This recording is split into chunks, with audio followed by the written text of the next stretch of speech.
Bog! Kao što ste mogli vidjeti na našem Facebooku, svake posljednje srijede u mjesecu nas možete pitati apsolutno sve što vas zanima iz područja odnosa s javnošću, a mi ćemo vam odgovoriti u našem vlogu. Krenimo! Po mom mišljenju postoji velika razlika između osjećaja da živite za posao koji radite i da radite samo kako biste preživjeli.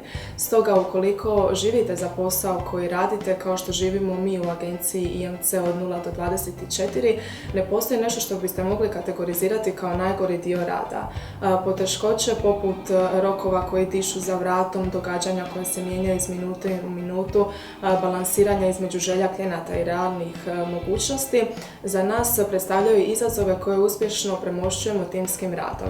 Lojalnost i povjerenje klijenata nagrada su za naš rad koji se sastoji od konstantnog osluškivanja njihovih želja i potreba, ali i naše sposobnosti da se prilagodimo te da predvidimo na vrijeme novonastale okolnosti. Vidjeti zadovoljstvo u očima klijenata neprocjenjiv je osjećaj i upravo je to uz timski rad najbolji dio rada u našoj agenciji. Pa po nekom osobnom iskustvu, ono što bi svakako istaknula, smatram da je obrazovanje nužno, kako u svakoj struci, tako i u PR struci. Jednako tako na nekom osobnom primjeru mogu reći da je najbitniji taj spoj teorije i prakse. Ja sam tijekom svojeg studija smjer odnosa s javnostima imala priliku učiti od najboljih stručnjaka. Odlazila sam volontirati u brojne organizacije i u PR agencije i smatram da je to također jedna bit kod ljudi koji tek kreću u tom smjeru i žele se zaposliti u PR agenciji. Ono što je bitno je da iskoristite taj period zato što tu imate priliku griješiti, imate priliku učiti i imate priliku biti usmjereni na najbolji način.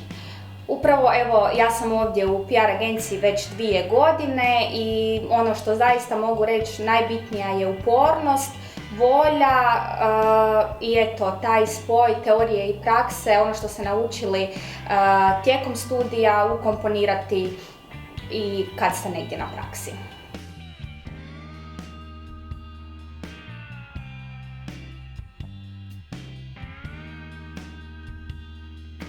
Ovako, ja sam jednom prilikom u svom životu, ne mogu reći da sam spasio život, ali svakako sam pomogao prijatelju koji je pao u zaleđeno jezero, pa ne mislim da bi se trebao baviti spašavanjem ljudskih života u tom smislu. HGSS radi jedan izuzetno odgovoran posao i jedan izuzetno vrijedan posao i ja im iskreno od srca želim da to tako nastave, jer to što rade jako dobro. Oni se financiraju iz proračuna, prema tome nisu na tržištu. Oni u principu ne znaju kako tržište funkcionira, odnosno velika većina od njih ne zna kako tržište funkcionira. Vjerujem da su na tržištu i da imaju konkurenciju, da bi svakako angažirali komunikacijske i marketinške stručnjake, da im pomognu u tom dijelu, jer oni nisu ni dužni se baviti tim.